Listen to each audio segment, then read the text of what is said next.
اور مرحوم مولانا عبدالشکور صاحب کے بھائی حضرت مولانا عبدالمتین صاحب اثری کی فرمائش پر ایک مختصر سی تحریر ان کی حیات و خدمات پر لکھی تھی، میں اسی کو آپ لوگوں کے نظر کرنا چاہتا ہوں۔ ہر لہجہ ہے مومن کی نئی شان، ہر لہجہ ہے مومن کی نئی شان، نئی آن، گفتار میں کردار میں اللہ کی برہان۔ مشہور عالم دین، علم دوست انسان، نمونہ سلف، قوم و ملت کے عظیم دینی و سیاسی قائد و رہنما، دارالعلوم محمدیہ اسلامیہ سرواڑ ضلع اجمیر کے بانی و مؤسس فضیلت الشیخ عبدالشکور بن عباد اللہ رحمانی رحمہ اللہ ہم سب کے سامنے مختصر سی علالت کے بعد ضلع ہاسپٹل کیکڑی اجمیر میں 2 مئی 2021 عیسوی کو مطابق 19 رمضان المبارک سن 1442 ہجری کو بوقت شام تقریباً 6:20 پر اپنے خالق حقیقی سے جا ملے تھے۔ انا للہ و انا الیہ راجعون۔ موصوف مولانا ابوالکلام آزاد اور سر سید احمد خاں جیسے عظیم دینی و سیاسی قائدین کی باقیات تھے، جنہوں نے علوم شرعیہ کے فروغ کے ساتھ ساتھ غیر اسلامی سیاست کا نمونہ پیش کیا۔ آپ بڑے حلیم و بردبار، خلیق و ملنسار اور مشفق و مہربان اور پیکر صبر و شکر تھے۔ علماء اور طلباء سے محبت آپ اور ان کے مسائل کی نگہداشت نیز قوم و ملت کے تمام تر معاملات پر گہری نظر رکھتے تھے اور بوقت موقع بڑے ہی حکیمانہ اور دانشمندانہ طریقے سے ان معاملات کو سلجھاتے تھے۔ آپ کے اندر تعلیم و تعلم اور خدمت دین اور خدمت خلق کا جذبہ کوٹ کوٹ کر بھرا ہوا تھا، اور بالخصوص حفاظ قرآن کی ہمت افزائی آپ کی صفات جمیلہ میں سے اعلیٰ درجہ کی صفت تھی۔ حقیقتاً آپ ایک فرد نہیں بلکہ ایک انجمن تھے۔ مولانا عبدالشکور رحمانی رحمت اللہ علیہ کی ولادت اور حیات و خدمات۔ آپ کا نام عبدالشکور بن عباد اللہ تھا اور آپ کی والدہ کا نام ہاجرہ خاتون تھا۔ آپ نے 10 مارچ 1943 عیسوی کو ایک دینی گھرانے کے چشم و چراغ کے طور پر ضلع سدھارتھ نگر یوپی کے ایک چھوٹے سے گاؤں ٹکریا میں آنکھیں کھولی۔ تعلیم، آپ نے ابتدائی دینی و عصری تعلیم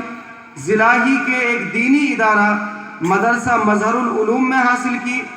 اور پھر اعلیٰ تعلیم کے حصول کے لیے مدرسہ سراج العلوم بونڈیہار کا رخ کیا، اور اس کے بعد جامعہ رحمانیہ بنارس یوپی سے سن 1962 میں صرف 19 سال کی عمر میں سند فراغت حاصل کی۔ علمی خدمات، تکمیل تعلیم اور سند فراغت کے بعد مولانا عبدالسلام بستوی رحمت اللہ علیہ کی ہدایت کے مطابق آپ امامت و خطابت کے فرائض انجام دینے کے لیے اڑیسہ تشریف لے گئے، مگر وہاں کی آب و ہوا آپ کے راس نہ آئی اور وہ وطن واپس لوٹ آئے۔ اس کے بعد اپنے مربی حضرت مولانا عبدالسلام بستوی رحمت اللہ علیہ کے حکم پر امامت و خطابت کے فرائض انجام دینے کے لیے راجستھان کی راجدھانی جے پور کی مسجد اہل حدیث محلہ نیلگران تشریف لائے۔ غالباً 1 سالہ خدمت کی تکمیل اور ایک دینی اجتماع کے انعقاد کے موقع پر قصبہ سرواڑ ضلع اجمیر راجستھان کا ایک مختصر سا وفد چند بزرگان مرحوم ابراہیم ملا جی، لقمان جی راٹھوڑ، نور محمد جی ہرسوری، رحمہullah اور ان کے ساتھ دیگر صاحبان کی مولانا رحمہullah سے ملاقات ہوئی، اور ان بزرگوں نے آپ کے علمی اور اخلاقی کردار سے متاثر ہو کر کے اپنے یہاں یعنی قصبہ سرواڑ میں دینی خدمت انجام دینے کی دعوت دی، اور اس طرح آپ رحمہullah سن 1967 عیسوی میں غالباً سرواڑ تشریف لے آئے، اور تادم حیات 2 مئی 2021 عیسوی مطابق 19 رمضان مبارک سن 1442 ہجری تک اپنی خدمات انجام دیتے رہے، اور بڑے محلے کے قبرستان کے نام سے موسوم قبرستان میں آپ کو بڑی عقیدت کے ساتھ میں آپ کے ہزاروں محبین نے نم آنکھوں کے ساتھ آپ کو سپرد خاک کر دیا۔ دینی اور سیاسی خدمات سن 2009 عیسوی میں آپ نے دارالعلوم محمدیہ اسلامیہ جس کے کیمپس میں آپ تشریف فرما ہیں، اسی ادارے کا آپ نے قصبہ سرواڑ ضلع اجمیر ہی میں جماعت کے معززین اور مخلصین کی مدد سے اور فضیلت الشیخ حضرت مولانا عبد الکریم سلفی رحمہullah، بقیت السلف فضیلت الشیخ عبد القدوس مدنی حفظہ اللہ، اور بقیت السلف فضیلت الشیخ مولانا محمد اسماعیل سرواڑی حفظہ اللہ، اور دیگر آپ سب بزرگوں کی کوششوں سے اس دینی ادارے کی بنیاد رکھی، اور آپ آخری دم تک اس ادارے کے نگران اعلیٰ رہے۔ محترم سامعین، آپ سن 1971 عیسوی میں بلا کسی مزاحمت کے باتفاق رائے وارڈ پارشد کے منصب پر براجمان ہوئے، اور اللہ کی توفیق سے قصبہ سرواڑ اجمیر کے وائس چیئرمین بنے۔ سن 1977 عیسوی میں آپ کو نگر کانگریس کمیٹی کا صدر منتخب کیا گیا، اور سن 1977 سے لے کر کے سن 2000 عیسوی تک نگر کانگریس کمیٹی کے صدر رہے، اور قوم و ملت کو اپنی خدمات سے مستفید فرماتے رہے۔ حضرات گرامی قدر، موصوف کا تقوی اور پرہیزگاری کا عالم کیا تھا؟ آپ نے دینی و دنیاوی قیادت کے باوجود زاہدانہ زندگی بسر کی، فقیرانہ زندگی بسر کی، اور حال یہ تھا، میرا 10-12 سال کا یہ تجربہ تھا کہ آپ نے اس ادارے کا مستقل ذمہ دار ہونے کے باوجود کبھی اس ادارے کے مطبخ سے ایک چاول بھی کھا کر کے نہیں دیکھا۔ یہ ان کا تقوی، ان کی پارسائی اور پاک بازی کا واضح ثبوت تھا۔ وارثین اور لواحقین، آپ کی اولاد میں صرف ایک بیٹی شاہینہ ہے۔ کوئی نرینہ اولاد نہ ہونے کے سبب آپ نے اپنی خدمت کے لیے اپنے بھتیجا جاوید احمد عبد المتین کو، جو ہمارے سامنے ہیں، 1 سال ہی کی عمر سے اپنے پاس رکھا، اور اس کی مکمل تعلیم و تربیت فرمائی۔ جاوید بھائی نے بھی الحمدللہ سگے باپ کی طرح آپ کی خدمت کے فرائض انجام دیے۔ جاوید بھائی سرواڑ ہی میں مقیم ہیں، اور department of I T and C میں اسسٹنٹ پروگرامر کے پد پر ملازم ہیں۔ وراثت دنیا سے رخصت ہوتے ہوئے بصورت نقد صرف کچھ ہزار روپے آپ نے ترقے میں چھوڑے تھے، جن کی تقسیم اقارب، اساتذہ اور احباب میں آپ کی وصیت کے مطابق کی گئی، جن میں سے 15,000 روپے آپ کی وصیت کے مطابق آپ کی بیٹی کو دیے گئے،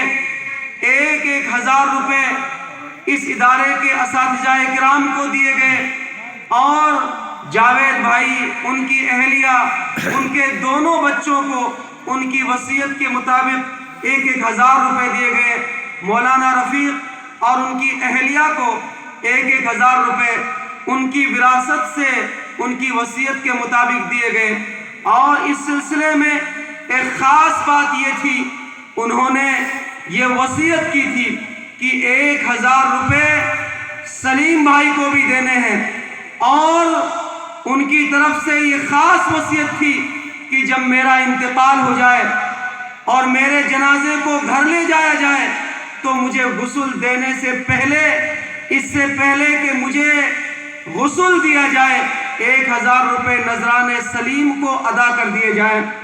آپ کا آخری وقت کیسا رہا ہاسپٹل میں؟ آخری وقت میں آپ کے ساتھ میں ان کے شاگرد خاص مولانا رفیق صاحب تھے، انہی کی زبانی کچھ باتیں جو مجھے معلوم ہوئی وہ میں نے تحریر کی ہیں۔ آخری وقت میں کلام اللہ کی تلاوت سماعت کی، اور پھر بذریعہ موبائل آپ کی خواہش کے مطابق اذان سماعت کی، اذان کا جواب دیا، مسنون دعا پڑھی، کلمہ شہادت کا ورد کیا، معمولی کھانا کھایا، اور اس کے بعد اپنے شاگرد خاص مولانا رفیق احمد سرواڑی کو سنت کے مطابق غسل دینے اور دارالعلوم کے کیمپس میں انہی کو نماز جنازہ پڑھانے کی وصیت کی، اور پھر دائیں کروٹ پر لیٹ کر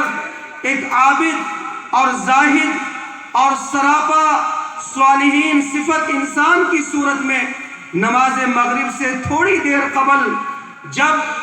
تمام روزے دار اپنے روزے کی افطاری کے کاموں میں مشغول تھے، اپنے خالق حقیقی سے جا ملے۔ انا للہ و انا الیہ راجعون۔ اللہ تعالیٰ ان کی دینی اور دنیاوی خدمات کو قبول فرمائے، قبر کے سوالات و مراحل میں آسانی پیدا کرے، اور ان کے کارناموں کو ان کے حق میں صدقہ جاریہ بنائے، آمین۔ اور لواحقین اور محبین کو صبر جمیل عطا فرمائے۔ اللہ رب العالمین قوم اور جماعت کے لیے ان کا بہتر نعم البدل عطا فرمائے۔ پورے قصبہ آپ کی وفات سے غم زدہ تھا، اور کسی شاعر نے کہا ہے کہ جو بادہ کش تھے پرانے وہ اٹھتے جاتے ہیں، کہیں سے آب بقائے دوام لا ساقی۔ اللہم اجعل ماواہ الجنہ، اللہم اغفر لہو وارحمہ وادخلہ الجنہ التی تجری من تحتہا الانہار۔ حضرات، یہ مختصر سی معلومات تھی میرے پاس میں، جو میں نے خود ان کی زبان سے سماعت کی، آپ لوگوں میں سے بزرگوں سے دریافت کی، ان کے بھائی شیخ عبد المتین اثری صاحب سے دریافت کی، اور اسی کو آپ لوگوں کے سامنے لکھ کر کے پیش کیا ہے۔ میری یہ خواہش تھی کہ ادارے کی ایک انٹروڈکشن کاپی بنے، ایک چھوٹا سا کتابچہ بنے، جس میں ادارے کے حوالے سے بنیادی معلومات ہوں، اور اس کتابچے کے اندر اس تحریر کو بھی جگہ ملے، اور اس لیے نہیں کہ اسے میں نے لکھا ہے، بلکہ اس لیے کہ اس تحریر میں ہمارے بزرگوں کا تذکرہ موجود ہے، اس میں ہماری قوم کا تذکرہ موجود ہے۔ لیکن یہ کام نہیں ہو سکا، نہ کسی نے دل حال جاننے کی کوشش کی، اور جب کسی نے اس سلسلے میں بات نہیں کی، دل حال جاننے کی کوشش نہیں کی، تو میں نے بھی اپنے آپ کو فضا ابن فیضی کے اس شعر کا مصداق بنا لیا کہ دیکھا گیا نہ مجھ سے معانی کا قتل عام، دیکھا گیا نہ مجھ سے معانی کا قتل عام، چپ چاپ میں ہی لفظوں کے محور سے کٹ گیا۔ لیکن میری آپ لوگوں سے گزارش ہے کہ ادارے کی ایک انٹروڈکشن کاپی چھپے، ایک کتابچہ بنے، اس کتابچے میں ادارے کی بنیادی معلومات ہو، اس طرح کی ہمارے بزرگوں کی تاریخ پر مشتمل باتیں اس کتابچے کے اندر ہوں۔ اس سے ہمیں 3 فائدے حاصل ہوں گے۔ ایک تو ہمارے ادارے کا تعارف پورے راجستھان میں پیش ہوگا، دوسرے ہمارے اکابرین کی تاریخ سے لوگ متعارف ہوں گے،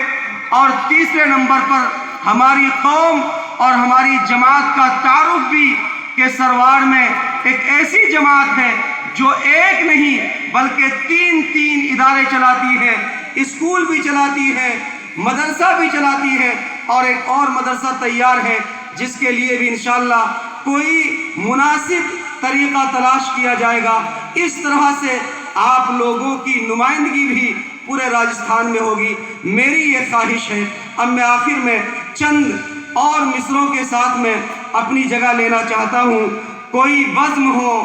کوئی بزم ہو، کوئی انجمن، یہ شعار اپنا قدیم ہے۔ کوئی بزم ہو،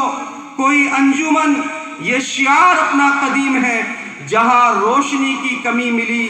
جہاں روشنی کی کمی ملی، وہیں ایک چراغ جلا دیا۔ تجھے اب بھی میرے خلوص کا یقین آئے تو کیا کروں، تجھے اب بھی میرے خلوص کا یقین آئے تو کیا کروں، تیری آبرو کو سنوار کر تجھے آئینہ دکھا دیا۔ حضرات، یہ چند باتیں تھی شیخ محترم کی حیات و خدمات کے حوالے سے، اور میرے ذاتی جذبات بھی ان میں شامل تھے۔ میں امید کرتا ہوں کہ آپ لوگ اس پر غور کریں گے اور مستقبل میں ادارے کی ایک انٹروڈکشن کاپی ضرور چھپوائیں گے، ایک ایسا کتابچہ جس میں ادارے کی جانکاری ہو، آپ اس پر ضرور کام کریں گے۔ اللہ رب العالمین سے دعا ہے کہ اللہ رب العالمین ہمیں عملی میدان میں قدم رکھنے کی توفیق نصیب فرمائے۔ اللہ تعالی ہم سب کو خلوص عطا فرمائے اور اس ادارے کے حوالے سے ہم سب کو مخلص بنائے۔ یہ ادارہ کسی ایک کی جاگیر نہیں ہے، بلکہ یہ آپ تمام لوگوں کے لیے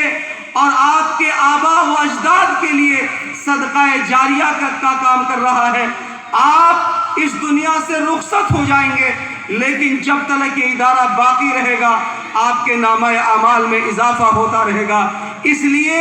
اس ادارے کو اسلامی ادارے کی بنیاد پر آگے بڑھانے کی کوشش کی جائے، یہ میری آپ لوگوں سے گزارش ہے۔ اللہ تعالی ہمیں عمل کی توفیق نصیب فرمائے، آمین۔ والسلام علیکم ورحمۃ اللہ وبرکاتہ۔